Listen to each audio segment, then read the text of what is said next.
sonicstate.com. How you doing? I'm Dan from Microsoft Research. I'm here with Sumit from Microsoft Research. We're showing a new product called Songsmith. Let's have a look at that again. Songsmith. It's a new product from Microsoft Research that does automatic accompaniment for melodies. So you sing or you play an instrument into it, and we come up with chords and accompaniment to back up what you sang or what you played.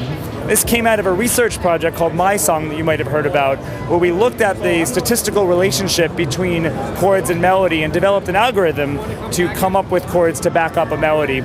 And then when we were finished with that, we had an algorithm, we were excited as researchers. We also had this really cool demo about actually being able to sing and immediately come up with accompaniment. So we thought, wow, why stop at just a research algorithm? Why not actually build this into a product that we can get out to the world and put this in people's hands, let people start making music? And that's kind of how Songsmith happened. Why don't we give you a quick demo of how it works? Sumit's going to sing a little song for us. You'll see I'm just going to press record. He's going to sing, and as soon as he stops singing, he's going to come up with chords and accompaniment to match what he sang. Hi there, I'm Sumit. So I'm going to sing a little demo song. So Dan's going to hit the record button for me. There's going to be 2 measures counted, and I'm going to sing.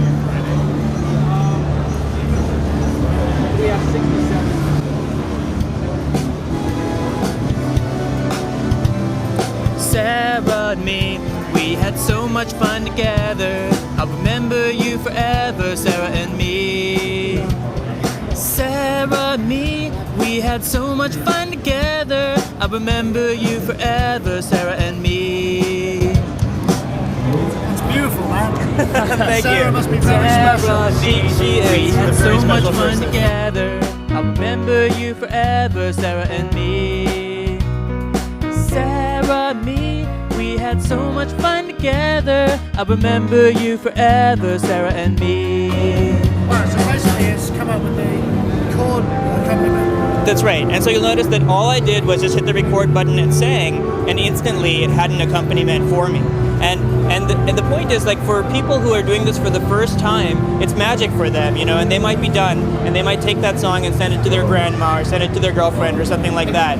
But for the person who wants to go a little further and explore a little further, we have a lot of options for that too. Now, of course, there's more than one accompaniment that makes sense with a melody, so you can go in and you can start moving these sliders down here, this happy slider and this jazzy slider, and as you move them, you'll see that the chords up there are changing around.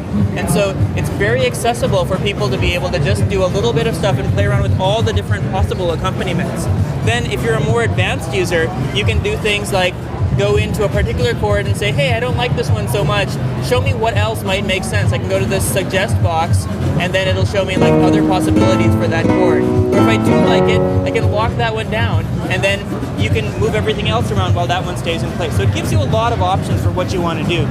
So is it working purely in audio, or can you export MIDI files or anything? You can. So you can export in a lot of different formats. You can export in a WAV format or WMA format, the audio, the vocals, or both.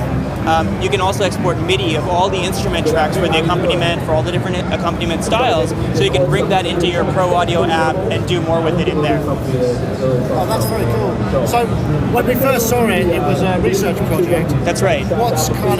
What's changed since then? What have you had to kind of get together to make it happen? So a great deal has happened since then, and you know, we've learned a lot about the process of trying to take it from something that's a research product out to people. One of the really important things that's happened is having to do partnerships, or being able to do partnerships with some really fantastic companies. So we're working with Garrison for making the sounds that are actually played back by the synth. We're also working with PG Music, which makes Band in a Box, which is providing the styles and the style playback engine. So we could take our core technology of providing chords for melodies and then use the great styles from Band in a Box and the great synthesis from Garrison to be able to make it all sound fantastic. Excellent. So what's next for you guys? That's a really good question. You know, our primary job is research, so we have a ton of research ideas around music and in other spaces that we want to pursue now that this product is wrapping up. But you know, the sky's the limit, and we're always open to new ideas. Sorry, carry on. And we're really excited. Songsmith just came out out last week. We're really excited to see how people are using it. People are already starting to make content and put it online, and we're really excited to follow that and see how it goes. We love seeing people making stuff with it. It's just the most exciting thing. Can people get it, and where and how much? So the fastest way to get it is to just search for Songsmith. You'll find our webpage, and there's a free download there, and you can try our free trial, time-limited trial version, and then if you like it, you can buy it for $30. Right, so next to nothing. We like to think it was really important to us to, we could have added a million features and made it a fancy pro audio product that cost $200. It was important to us to make it affordable and accessible to everyone. So are you guys like the kind of music superstars over at Microsoft now? Do you get your own office? There are a lot of great musicians at Microsoft, so I don't think Sumit and I clock in anywhere near the superstar list at Microsoft. So I'm guessing Microsoft's going to be pretty much PC only, right? Currently it's PC only. Of course, we're a really small team working on this. If it's really successful and we get more resources to work on it, we'd love to move to other platforms like Xbox, like Mac, a lot of other platforms we'd love to build for, but right now it's PC, it's Windows only, yeah. Great guys, thank you very much. Thank you.